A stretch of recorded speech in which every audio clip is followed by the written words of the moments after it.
That's okay? Yes. You pretty much could say anything. For real, Right. Raquel? And he'll absolve you. And right, he pardons himself. I'll forgive you or get aroused. I don't know, one or the other.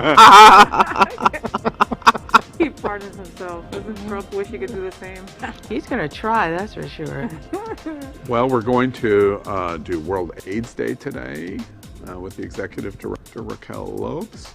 We're going to go to London live, go to Nigeria live, and we've got God's leader on LGBTQ planet Earth. How can we possibly go wrong? There is no way. And it's a full moon. And it's a full moon. 3, 2. Well, welcome to Queer News Tonight, the world's, I almost missed my cue, by the way. Welcome to Queer News Tonight, the world's first and only LGBTQ daily evening news. It's time to queer up the news. Tonight, we report on one of the best LGBTQ film festivals in the world, and we're going to go live both to the United Kingdom and Nigeria for interviews with directors and producers. And in the big finish, we break the news that Joe Exotic, ever heard of him? He spent $10,000 in a Trump hotel hoping for the president's pardon. We also celebrate World AIDS Day, and we have a live interview with the executive director of the World AIDS Museum. And in the big finish, we discuss how Donald Trump spent $3 million last week for Wisconsin's recount and lost 500 votes. How is this different than Trump U, Trump Steaks, Trump Casino, or Donald Trump? Failure with a capital F. And I will follow that up with a U. Tonight, we report a new study that says 50% of LGBTQ community are religious. Sounds good for my job security. And in the big finish, Cher flies to Asia to sing to the world's loneliest elephant. We can't make this stuff up. Nope.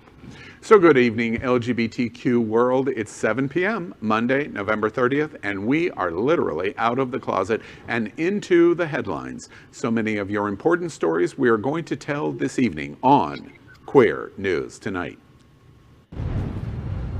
The world's first live daily queer evening news show, Out of the Closet and Into the Headlines on Q News Tonight. Well, thank you for joining Queer News Tonight. This is an unedited live LGBTQ evening news show. So whatever happens, you're going to see it. This evening, we bring you the news of and a perspective representing the LGBTQ community from South Florida, America, and across our world. I'm your Queer News Tonight anchor, Al Ferguson, and tonight, let's welcome anchor Faye What? She's out, she's proud, and God is she certainly loud.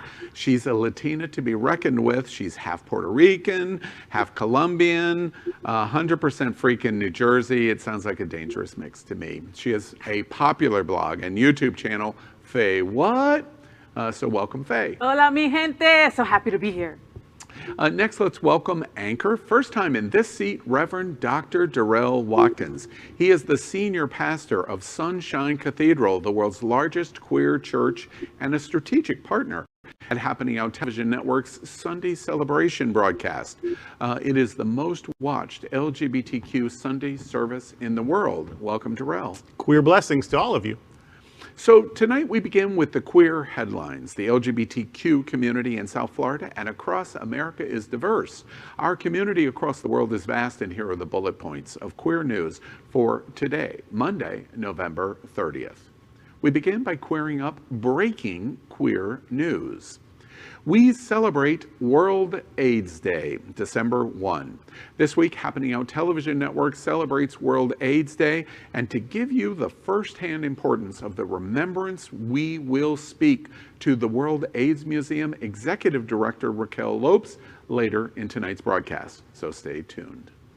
Next, we're going to queer up South Florida. The OUTshine Film Festival Fort Lauderdale Digital Edition is December 3rd to 6th. Watch this.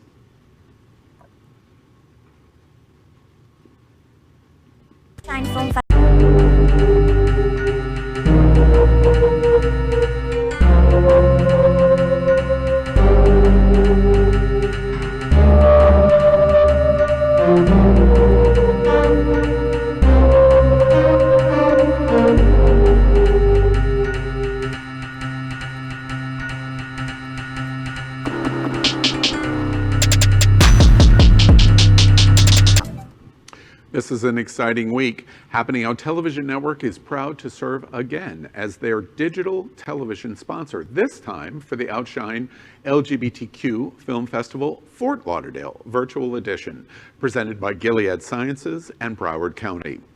The festival is going to showcase 21 world-class contemplative, comedic, and creative films from 11 countries, and several making their U.S. debuts during this streaming festival. All of the films will be made available to viewers throughout the state of Florida from December 3rd to 6th, and Happening Out Television Network will be hosting a series of live guest interviews throughout the week. Tonight, we are going to go live to London and to Nigeria.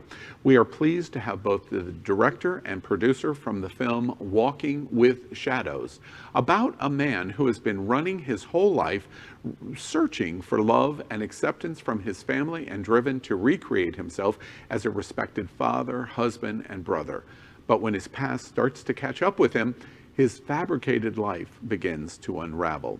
Joining us now from London is the director, Ifa O'Kelly, and all the way from Nigeria is the producer, and forgive me in advance, doing the best I can, Olumide Makumjula.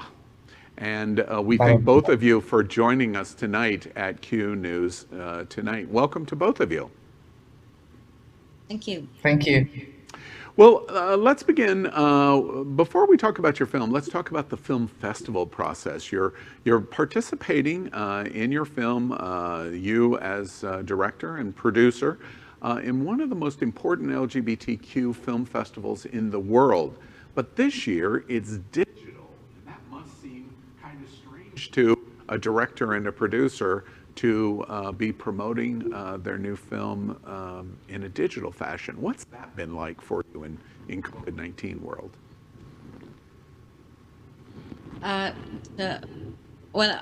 For me, I think, you know what, I'm just glad that festivals have found a way to survive and thrive. And, you know, we're living in a streaming society, a streaming world now. And as much as I love the cinema and I'm passionate about the cinema, I think accessibility is even more important, and the fact that a lot more people internationally can now enjoy these films, and you can still sell the tickets, the filmmakers are still benefiting, and there's still a kind of community created online.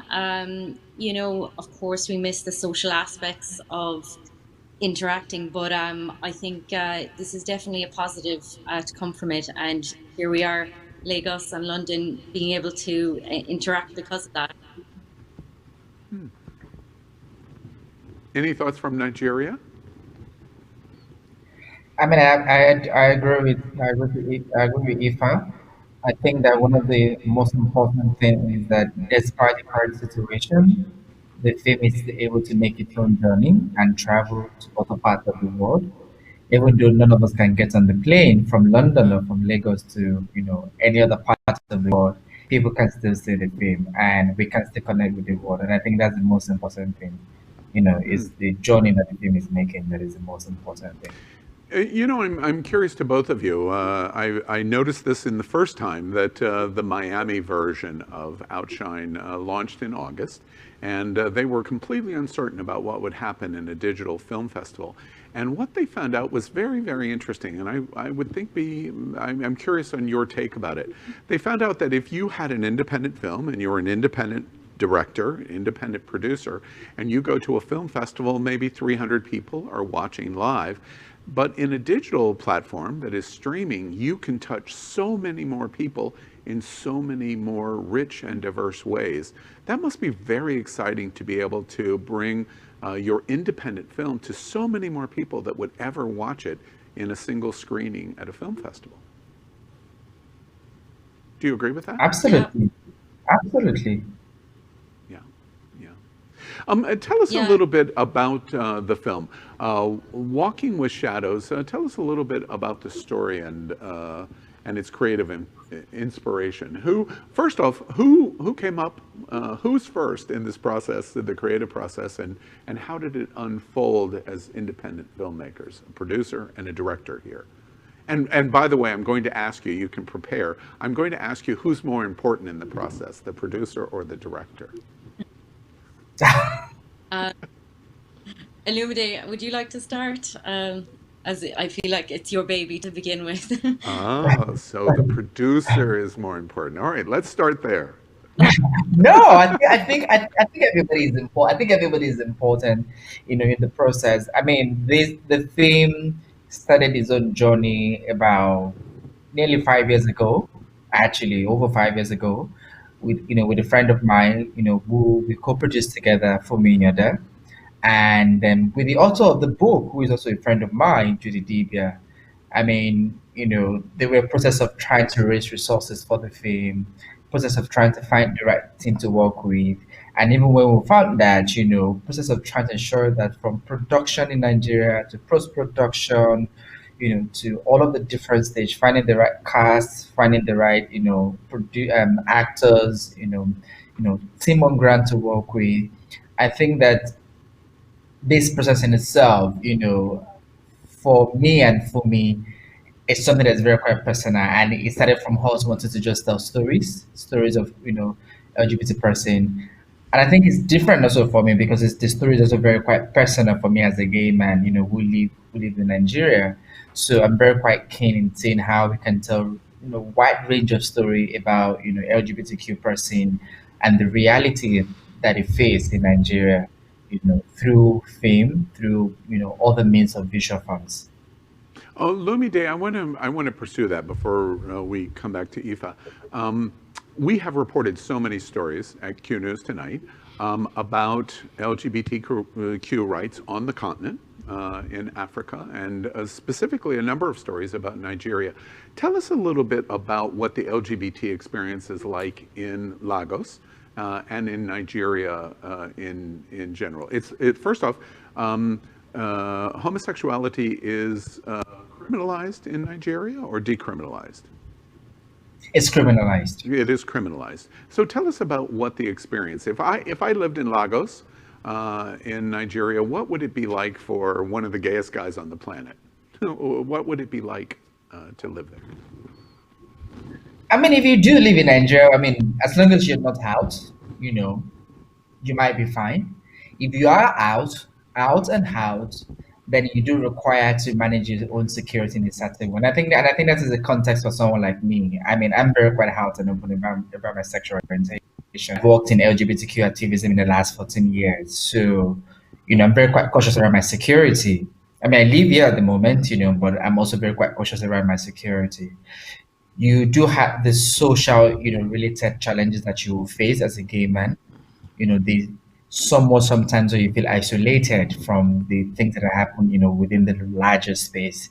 But you also have to deal with the legal component, where you can't go to a police to report an incident because then instead of the police to focus on the incident, they will have to focus on your sexuality. And I think that where you live in Nigeria also doesn't matter. Nigeria has got 36 states.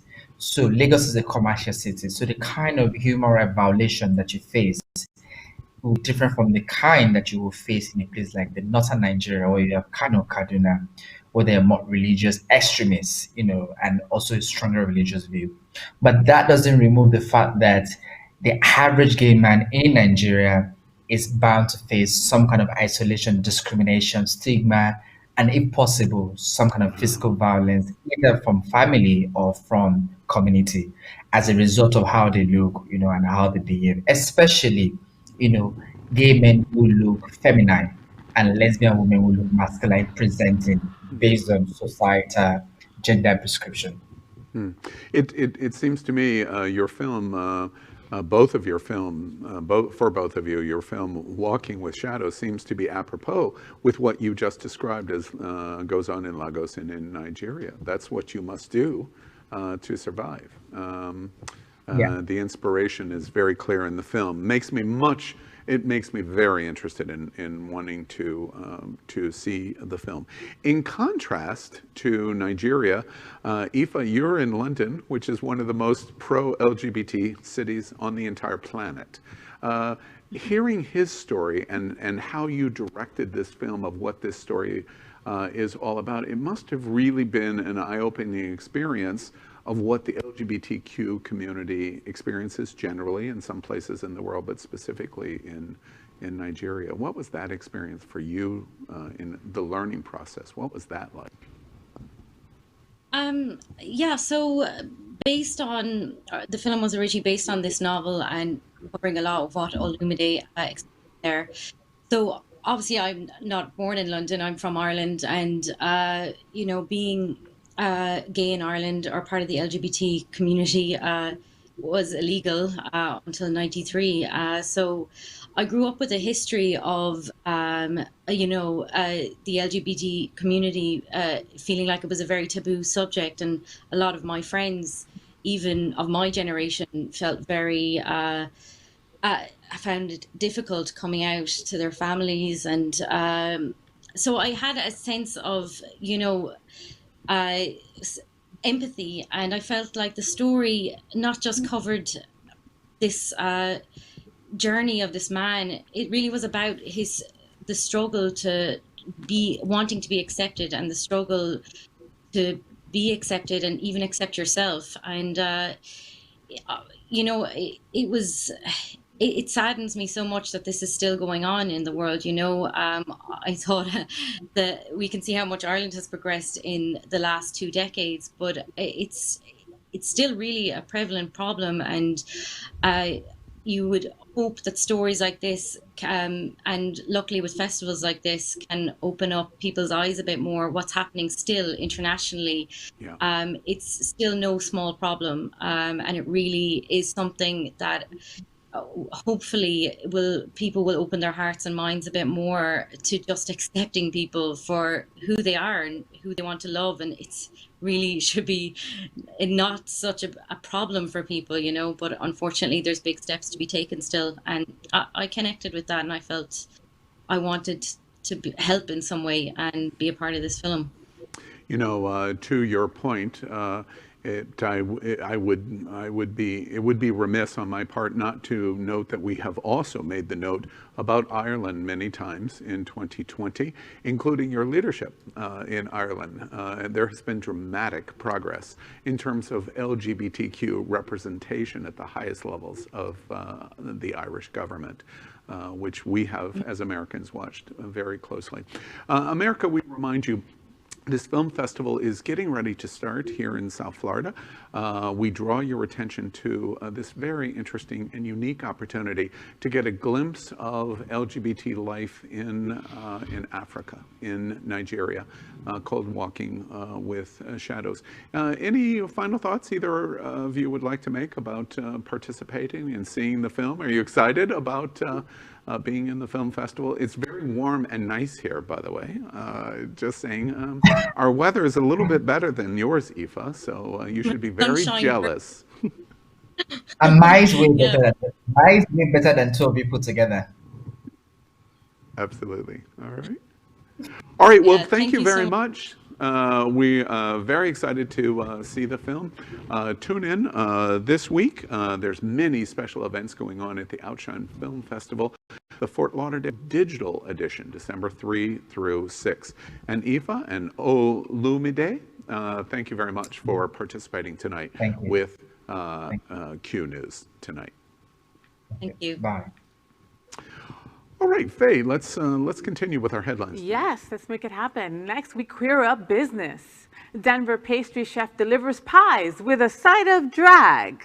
A Denver drag queen is doing her part to sweeten people's moods during the pandemic. Pastry chef Martin Howard, aka 7-foot drag sensation Chocolatina, queen of the dessert, you get it? Queen of the dessert? Yeah, is delivering pies all over the Mile High City. In addition to freshly baked goods, customers get served a live performance, socially distanced, of course. Howard, who has been performing as Chocolatina for over a decade, had also been hosting Sunday drag brunch at a Denver cafe, but COVID-19 put an end to that too. Chocolatina said, quote, "With COVID, you can't perform inside. It's like 25 feet in a mask, and that's impossible," end quote. Outside, however, is a different story. For $100, customers get a party package, 2 6-inch pies, 2 quiches, and a song, and an outdoor area of their choice. Everyone at Queer News Tonight loves Chocolatina. Hey, also, can you do like a long-distance delivery of some pies over here? And yeah, a song. Call us. Next, we queer up entertainment. An LGBTQ marching band performs during the Thanksgiving Day parade for the first time in history. Watch this.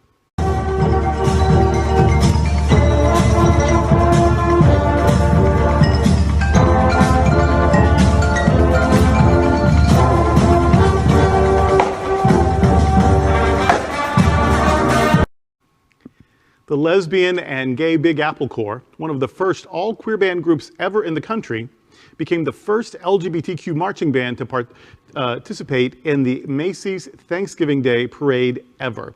And that is in its 94 years. Although the event is held in the band's hometown of New York City, they are only now getting the opportunity in their 41st year of operations. Artistic director Marita Begley called this performance, quote, the mountaintop, end quote, for them. The band was not viewed by Macy's as big enough or strong enough. With COVID-19, however, parade organizers opted to only select bands that represented other NYC parades. How did NBC and Macy's lead this celebration off? Well, the NYC Stonewall Pride Parade and the LGBTQ band. Begley told NBC there are families out there in middle America, throughout the country, that are going to see this, and it's going to give hope to young people who are questioning their sexuality, their gender, end quote. The inclusion gave the entire LGBTQ community pride. I watched this. I didn't know that they were performing in the parade, but I watched it live.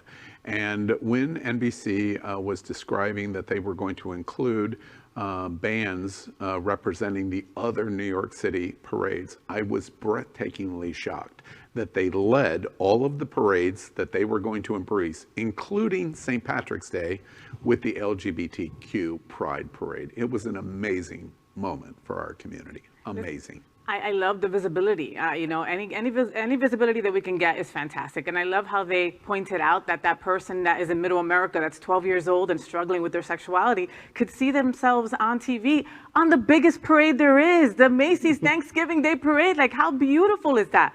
I also remember 2 years ago when the musical Prom was in the parade and they showed the two girls kissing and people were up in arms. So kudos to you, Thanksgiving Day Parade and Macy's. I loved it. I totally get the whole middle America thing. It would have been life-giving and world-changing for a young hillbilly Darrell in the 70s to see a gay marching band in the Thanksgiving parade, because trust, I was watching it. And you know, an interesting note, this parade had no participants in terms of viewers. They didn't want anybody to come to the parade, and the parade was 1 block long. The lineup was almost a mile, but the actual parade itself was just 1 block. Amazing. I'm so happy they did it. Next, let's queer up gay culture. Gay and bi men are having more sex than ever, despite the fact that we're in the middle of a pandemic. Shock. If you thought a highly contagious, deadly respiratory virus would stop gay and bisexual men from hooking up, you thought wrong. At least according to a new study by the Center of Sexuality and Health Disparities at the University of Michigan. Researchers have surveyed a large number of gay and bisexual men aged 18 and over who they recruited on Grindr, Facebook, and Instagram. They found that 64% of them didn't think the COVID-19 virus was a cause for scaling back in the bedroom. And a full 50% didn't even know that they could catch it from a sexual partner. Pause that a moment. To be clear, while there is currently no hard evidence to suggest coronavirus can be transmitted through semen, although that is being studied, and some preliminary studies here at the University of Miami suggest it can be, it can for sure be passed through kissing, anilingus, or simply being in close contact with an infected person.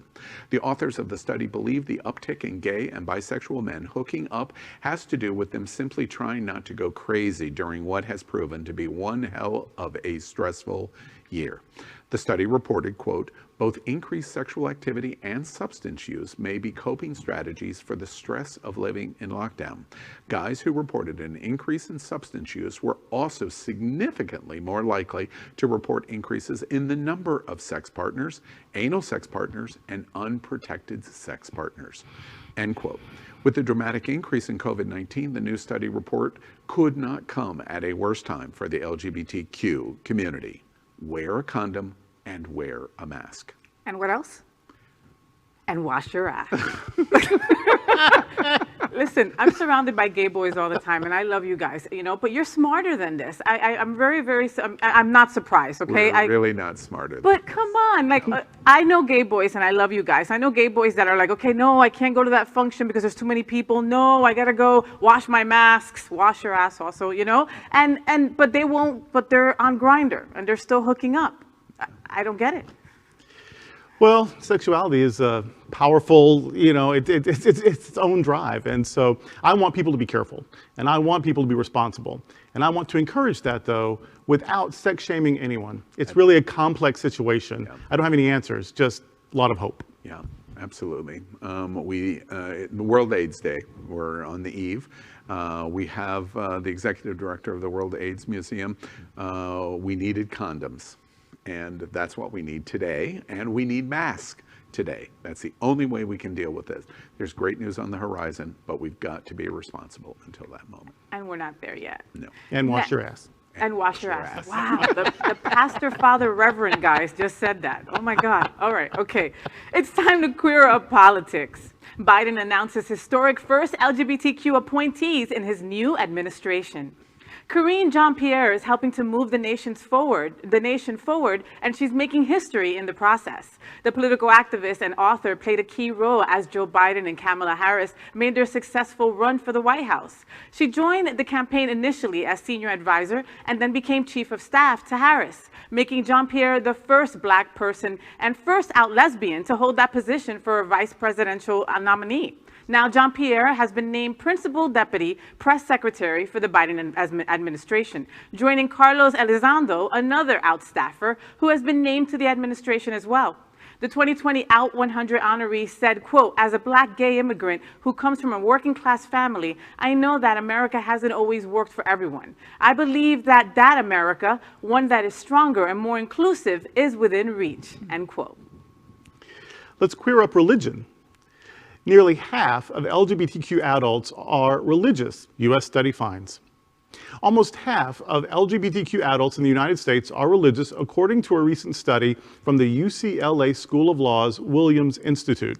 Significantly less than the general population that reports 75% are religious. Of nearly 16,000 respondents polled in the Gallup Daily Tracking Survey, 47% were either moderately or highly religious. Those who were older, Black, or lived in the South were the most likely to be religious, researchers found. To determine religiosity, respondents were asked about service attendance and the importance of religion in their daily lives. Respondents who said religion was an important facet of their daily life and they attended regular services were categorized as highly religious. According to the authors of the report, the 5.3 million religious LGBTQ adults in America, quote, "are found across the age spectrum, in every racial ethnic group, among married and single people, among those who are parenting, and among rural and urban dwellers," end quote. Age was a major factor in LGBTQ religious beliefs. The older the demographic, the higher the number was for each demographic.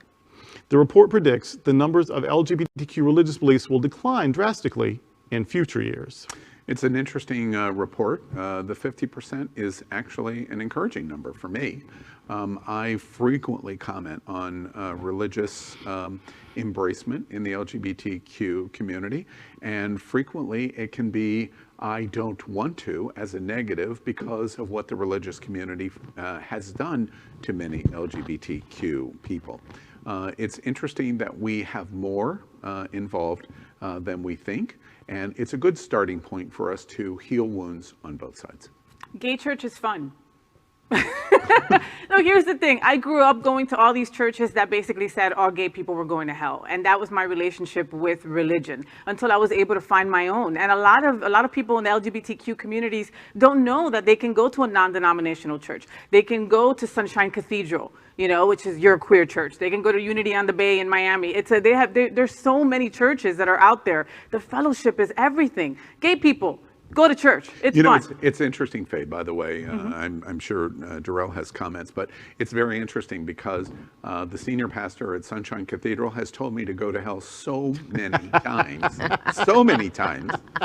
Oh, wait, that's different than what you're That's talking not about. because you're gay. different. That's not because you're gay.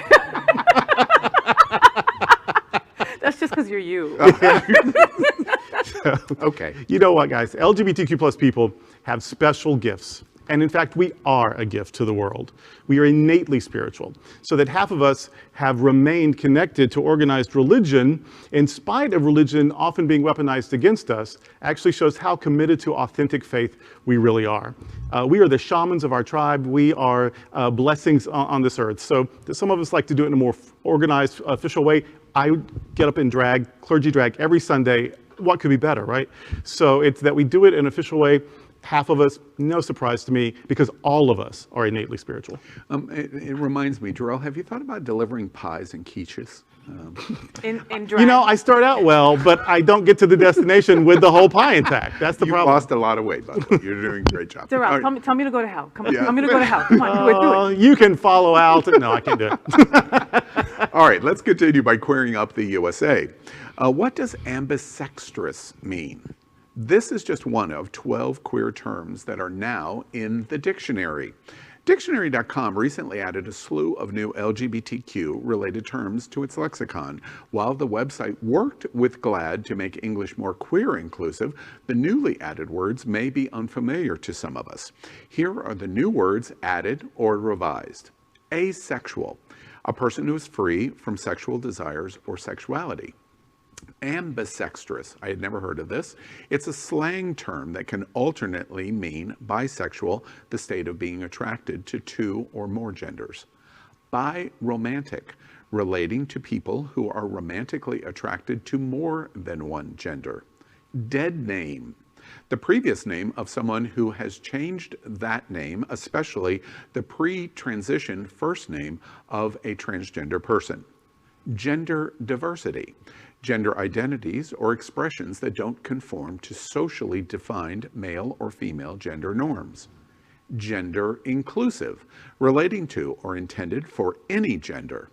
Gender neutral, a gender reveal, public disclosure of the gender of an unborn baby by the soon-to-be parent or parents, and especially the addition of the definition of pride, a celebration of a specific minority group and affirmation of equal rights for members of that community, especially the LGBTQ community. Next, we queer up the USA. People can't get enough of straight homosexuals making out with their dude friends on TikTok. More and more straight identifying guys are declaring themselves homosexuals. According to Urban Dictionary, homosexual is a sexuality where we homies, but it ain't gay because we just homies. You get it, right? It's sort of like being a bromosexual, but somehow different. Bisexual singer Taylor Parks, best known for writing Ariana Grande's smash hit Thank You Next, helped popularize the term when she released a single Homosexual last year, in which she talks about and she sings about only F's with my homies. I'm a homosexual, but if I let you kick it, don't go feeling special. I am not a rapper. Now, a year later, the trend has made its way onto TikTok. The New York Times recently highlighted a few of the platform's most popular homosexuals, some of whom are racking up tens of millions of views with their gay baiting videos, which they're actually using to attract female followers, not male ones. Well, it's interesting to note that both straight men and women are using, quote, gay stereotypes, and quote, to attract interest. Good. Faye, that was hot. Maybe I'm ambisextrous. Next, let's queer up the USA. Laverne Cox in shock after recent transphobic attack. It is not safe if you're a trans person. Laverne Cox is in shock and speaking out about a scary transphobic attack she and her friend experienced on Saturday. The Orange is the New Black actress recounted the event on her Instagram. After Cox and her friend processed a verbal and physical attack, they both agreed the attacker was aggressive from the get-go and likely wanted her to answer his question in order to spook whether I'm trans or not. I don't know why it matters. At the end of the day, it's like, who cares, she said. Unfortunately, Cox said it's nothing new for trans people to face discrimination and violence for existing in public.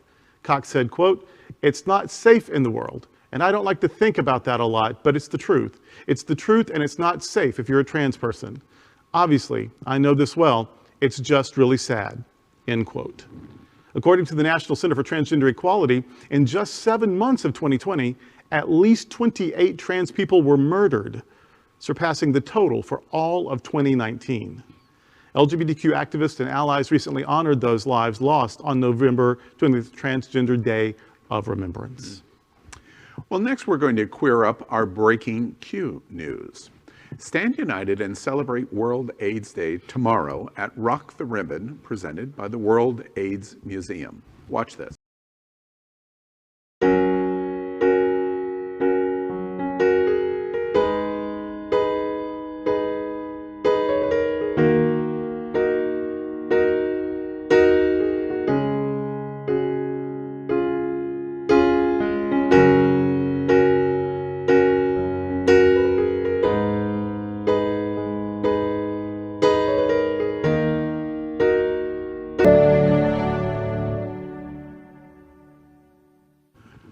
Well, Q News Tonight invites you to join the World AIDS Museum and Educational Center tomorrow, Tuesday, December 1st, from 8:30 to 10 a.m. at the Galleria of Fort Lauderdale for Rock the Ribbon. It's the launch of World AIDS Day, the morning kickoff of the 39th annual World AIDS Day to remember those we have lost and celebrate the life of those living with HIV and AIDS. Hear from special guest speakers and add your personal remembrance to an interactive display. And joining us today to tell us a bit more about the Rock the Ribbon, World AIDS Day celebration event, and more about the World AIDS Museum and Educational Center is the museum's executive director, Dr. Raquel Lopes. We're thrilled to have you here with us tonight, Raquel, on Queer News Tonight. Tell us about the importance. This is an important moment for us. It is, and as you had said, that we're in our 39th in remembrance and honoring those we have lost to HIV. And this is an opportunity for us to really gather as a community and really talk about and honor the people that have passed, but also those people who are living with HIV and empowering them for what they have been going through. And so we are working with the community organizations in Broward County to do a collaborative effort, the Rock the Ribbon, which is a worldwide opportunity for everybody to be a part of. And one of the reasons why we like the Rock the Ribbon is that we're really looking at those individuals that have passed from HIV and who have been musicians. And so one of our presenters, our speakers, is Chuck Pananzo. And for those of you who are of a certain age, you know that he is one of the members of the band Styx. And so we're lucky enough to have him again. Raquel, by the way, the only person on the panel tonight that's old enough to remember that is Darrell. The only one. The only one who will actually admit to it. Oh, yes. Okay. There's some truth to that. Al's dementia won't let him remember it, but otherwise it'd be two. Otherwise it'd be two. And in addition to him and Styx, who else is going to come to? We're also going to have Laura Vivas, who was a contestant on The Voice. She's also a local resident here as well. Yeah, you know, it's exciting for me. I'm coming to the event tomorrow, and our executive producer at Happening on Television Network is coming to the event. A lot of people don't realize in Florida and around the country that we're very lucky here in South Florida. The World AIDS Museum is located here in Fort Lauderdale. Tell us a little bit about where you are. This is, I imagine, like all 501c3 charity organizations and museums, this has probably been kind of a rocky year.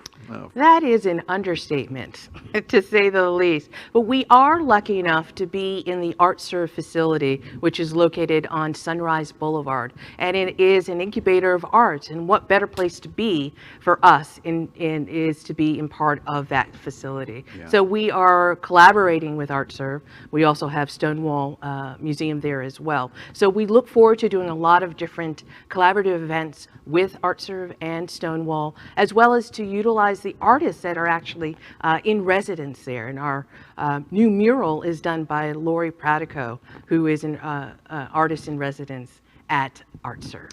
You know, South Florida, you may not, even here in South Florida, you may not be aware of this yet, but at OUTServe, which is a great institution in and of itself here in central Fort Lauderdale, central Broward County here in South Florida, and to the rest of Florida and the nation. In one complex, we have the World AIDS Museum and the National Stonewall Museum and Archives in the same location. It's an example of if you come to South Florida, there's a lot to see and do here for the LGBTQ community. Raquel, remind us a quick rundown on the details for World AIDS Day and Rock the Ribbon. So as a kickoff event for World AIDS Day, we'll be at the Galleria at Fort Lauderdale in the valet section that is butt against Season 52, Capitol Grill, and facing Sunrise Boulevard, starting at 8:30 a.m. and running until 10 a.m. Excellent. And Raquel and I, as everyone knows, we launched Q News Tonight on January 6th, 2020. What a year to launch anything. And we launched it in the World AIDS Museum on Welton Drive, and worked with Raquel right from the beginning. We've had the conversation about the AIDS Candlelight March. Absolutely. Many, many, many times. And who could have ever dreamed that COVID would affect our world in the way it did. So tomorrow, come out and celebrate. It's more important than ever to support the World AIDS Museum, support World AIDS Day, and say a little prayer tomorrow on World AIDS Day that December 1, 2021 come around, the biggest march ever in history for World AIDS Day is going to happen. And wear your mask. And wear your mask. Yeah, exactly. And Raquel, thank you on behalf of everything you do at the World AIDS Museum. Reach out and support them. Never has there ever been a greater time to help support our LGBTQ 501c3 charities. We wish you all luck on World AIDS Day. Thank you so much. Yeah. Let's continue on. Effect on the museum and World AIDS Day is, of course, what we talk about next, which is querying up quarantine quickies.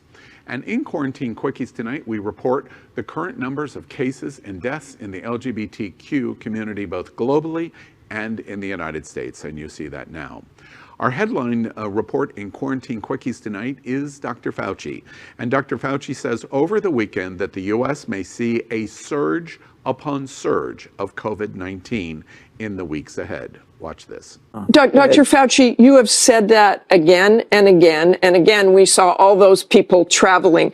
So you know what's coming. And with Christmas just around the corner, do you think we'll be under the same restrictions that you recommended on Thanksgiving going into Christmas? You know, Martha, I can't see how we're not going to have the same thing, because when you have the kind of inflection that we have, it doesn't all of a sudden turn around like that. So clearly in the next few weeks, we're going to have the same sort of thing, and perhaps even 2 or 3 weeks down the line, Martha, we may see a surge upon a surge. You know, we don't want to frighten people, but that's just the reality. We said that these things would happen as we got into the cold weather and as we began traveling, and they've happened. It's going to happen again. So I cannot see all of a sudden a relaxation of the kinds of recommendations or restrictions, because we're getting into colder weather and in an even larger holiday season as people travel to come back and forth for Christmas. So I don't see a relaxation of the kind of recommendations and restrictions that we've made. Well, the nation's top infectious disease expert said Sunday that the U.S. may see, quote, surge upon surge of the coronavirus over the coming weeks. And he does not expect current recommendations around social distancing to be relaxed before Christmas. Fauci said, quote, when you have the kind of infection that we have, it doesn't all of a sudden turn around like that. So clearly, in the next few weeks, we're going to have the same sort of thing, and perhaps even 2 or 3 weeks down the line, we may see surge upon surge, end quote. The number of new COVID-19 cases reported in the United States topped 200,000 for the first time on Friday. The highest previous daily count was 196,000 on November 20th, according to data from Johns Hopkins University. Since January, when the first infections were reported in the U.S., The nation's total number of cases has surpassed 13 million, and more than 265,000 people have died, quite a lot of them LGBTQ. So now let's move out of our COVID-19 news for today. And tonight we present our financial segment that we call LGBTQ Money Talks. Tonight we have our financial planner, David Treese. He is a certified financial fiduciary with Cetera Advisors. He is going to help us with the unique financial needs of the LGBTQ community, and we do this every Monday, and I look forward to it because it helps with really great advice about what we do, especially in the financial times that we are. So welcome tonight, David, to Queer News Tonight. Great to be here. Well, let's jump right into our viewer questions, and good ones tonight. The first viewer question is, I hear that gold and silver are uniquely safe investments during COVID. And that's the key, I think, to that question. Unique safe investments during COVID. Is that true? Well, uniquely safe, what does that even mean? So I'd say when you hear that, run the other way. And when you hear something, that's an also interesting phrasing in the question, because people talk, and also when there's fear, COVID-19, these difficult times, so people look for safety. And so that's certainly true in the LGBTQ community. So I would say about gold is very interesting because it can be a legitimate gold, silver, precious metals, something to invest in, but often it does the opposite of what the market is doing or the economy. That is, if we think that things are going to pieces, then you might want to buy gold, and yet it's often hawked that way. I see a lot of companies who will say it's like Chicken Little, the world is coming to an end, the paper dollar, it's not going to be worth anything, buy gold. And so these are kind of hysterical appeals. It's like they're selling gold, ammunition, SpaghettiOs. It's like the world is coming to an end.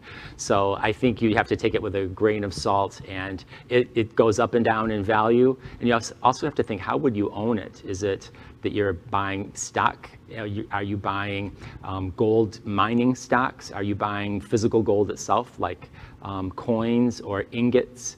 And then if the world does go to an end, you go to the store with an ingot. David, I want to make sure that I hear, well, that sounds good to me. You have a few ingots with you, and I'll take them to the store. How do you get change? After the show tonight.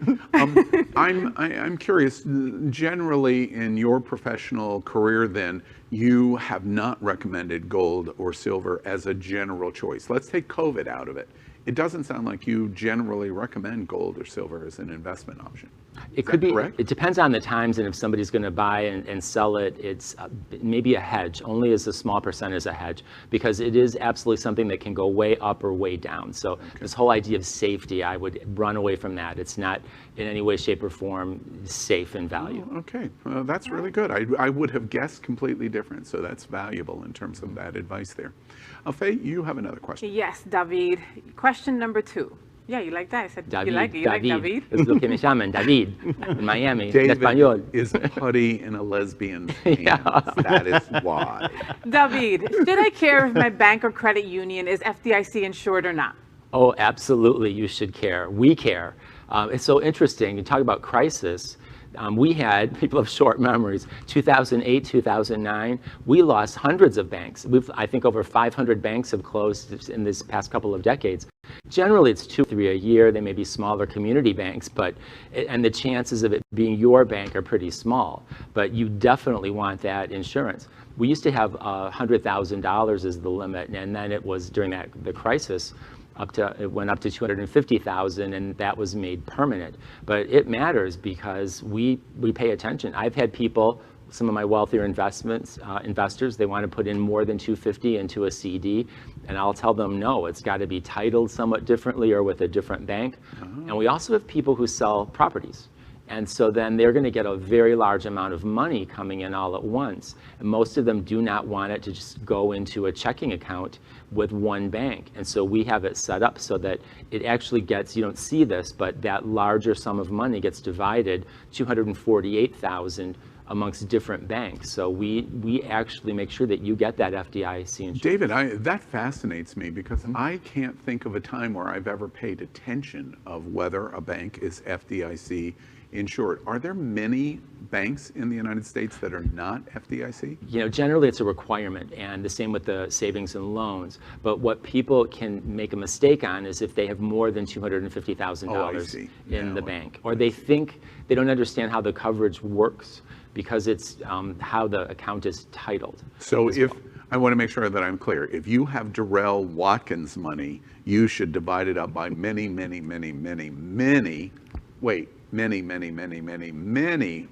banks. That's what you just said? All the millions, you have to divide it up. You can't just keep it in one place. It sounds like Darrell needs better financial advice. Is what it sounds like. Anyway, we'll move to you, Darrell. I've just helped you out. I feel bad for all the people who have to count the coins. We do have a third viewer question. Should I pursue a 401k if my job doesn't offer one? Yes, the idea is retirement savings. So we want businesses, in fact, that's part of the new legislation, is to give a tax credit to businesses to offer 401ks, but not everyone does because it's very expensive. My small firm, I actually just put in a 401k for my employees last year. But if you don't have one, the point is to still save. Now, the limits are going to be lower if it's a non-group plan. 401k plans are generally for groups. You can have an individual 401k if you're self-employed. But if you don't have anything like that, you're working for a company and there's no group plan, you can do an individual IRA or Roth or traditional. The limits are going to be lower, like $6,000 or $7,000 a year, depending on your age. But even if you max out on that and you don't have another retirement plan per se, still save and invest. It doesn't always have to be in a retirement plan. You won't get the same tax benefits, but saving and investing is great. I was driving over to do the show tonight, and I was listening to NPR. And they were doing a report of that. 10 million people are in great financial straits, even in terms of rent for January 1. And what they were talking about is that COVID has exposed how financially unprepared generally we all are. Would you agree with that? That you're seeing it more because of the crisis of COVID-19? Yes, because even people who thought that they were prepared, and maybe they were somewhat prepared, just weren't prepared enough. During, again, the Great Recession, 2007, 2008, we always used to say just have 3 to 6 months of emergency money, and now we've said, well, maybe 6 to 9 months, because it can take a long time to get a job. Yeah. And for people who are in certain industries like hospitality, travel, leisure, I mean, these jobs have become permanent, I mean, at least semi-permanent until we get the vaccine. It's the absolute soundbite of why this segment, we do it every Monday night of financial advice. Perhaps the best that you can do is to stabilize until things improve, just keep your head above water. But the go forward is the value of this segment of LGBTQ Money Talks, because one of the things that we've learned from this, that you just heard from David, is that we must plan better for the future, and it requires individuals that can help us with our unique needs in the LGBTQ community. David, been very, very good. That is tonight's LGBTQ Money Talks. We're here, as I said, every Monday with contributor David Treese to answer your questions. And do you need financial advice? We encourage you to contact David at Cetera Advisors. And thank you again tonight, David, for your participation. This is week 347. Yeah. It's been great. Great questions. Good. Great. All right. Well, next, we report that Happening Out Television Network helps support our LGBTQ community. Darrell is listening carefully now, because an example is Sunshine Cathedral, the world's largest queer church here in Fort Lauderdale. We are broadcasting from our permanent set in supporting that partnership. The network helps broadcast the largest LGBTQ religious broadcast in the world, with more than 30,000 watching every Sunday at their 10:30 a.m. Eastern and their Sunday service, and it's totally live. We encourage you to tune in and support the Sunshine Cathedral. Our campaign of sponsorship proudly says, Sunshine Cathedral is my queer church. Watch this.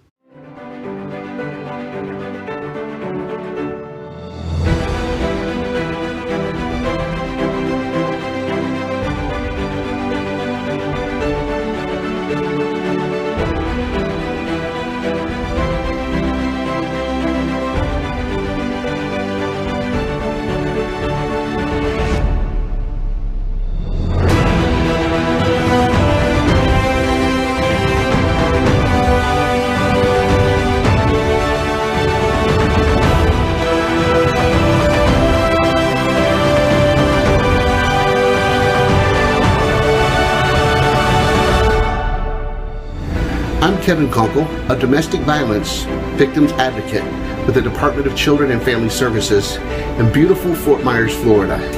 Sunshine Cathedral is my queer church. Oh, I love him. We'd also like to thank our set designer, Concepto Modern Living, here in Fort Lauderdale for making this set in this amazing queer church campus possible. Finally, we thank Queer News Tonight's hotel sponsor, Best Western, I-95, Fort Lauderdale. This is the closest and best choice to the famous Wilton Drive, and our host and guests stay at this LGBTQ ally partner. We encourage you to stay here when visiting South Florida. Well, we're going to end tonight's broadcast with the big finish, and these are today's silly or news that entertains the LGBTQ community. So here we go. The big finish. Did you hear? Joe Exotic reportedly spent $10,000 in a Trump hotel hoping for a presidential pardon. That's the Washington one. What do you think, Faye? I hope he pardons him. It'll be the high point of his whole presidential president. His time in the White House. I'm sorry. Free Joe Exotic. Free Joe Exotic. Joe Exotic needs a pardon for his name and costume choices. But Trump is not the one to provide that. You're going to put him in clergy drag? No one can rock it like I do, but he can try. He can try. He could deliver pies. I know he could do it. If this is the last freaking story in 2020 that I do on that freaking show and Joe Exotic, please God, let this be the last. Come on, Carol Baskin, kill your husband. All right, let's move on. The big finish. Have you heard? Trump falls short in Wisconsin recount. He paid $3 million for a loss of 500 additional votes. And Biden is happy. This makes me happy that he spent $3 million on this. I'm sorry. He's such an idiot. Yeah, he's never really been a bargain shopper, has he? No. And doesn't this sound like Trump Steaks and Trump University? Yeah. And Trump's presidency? It just all makes sense. Let me spend $3 million to lose 500 additional votes. You are the smartest man in the world. The big finish. I love this story when I saw this video. Cher has flown to Asia singing to the world's loneliest elephant. We can't make this up. Watch. No matter how your heart is grieving, if you keep on believing, the dream that you wish will come true. Oh, I love you, Cher. You know the voices in my head all sound like Cher? I noticed that I said voices. It's voices. I'm just glad that Kavan the elephant has found someone to take away the heartache, take away the loneliness he's been feeling in Islamabad. You're channeling Napoleon plays right before my very eyes. You know, here's the little funny thing about this video. I highly suspect, because I went to the Donald Trump School of Fake News, and in the School of Fake News, I'm pretty sure, and I'm going to repeat this over and over again, that was a tape, and we only saw the back of Chad Michaels. That's what we saw in front of that lovely elephant. And it's still fabulous. It's fabulous, but you might be right. That is today's news for the LGBTQ community on the world's first and only daily LGBTQ evening news show. Is our community important to you? Then help us by like and subscribing, ring the bell for updates, share this news. We are the only television live video news that is out of the closet and into the headlines. We need your support. I'm your anchor, Al Ferguson, and on behalf of anchors Faye and Reverend Dr. Darrell Watkins, he paid me $5, by the way, to add all those titles before his name. We wish you a good night, and we will see you tomorrow night at 7 p.m. Good night, LGBTQ America.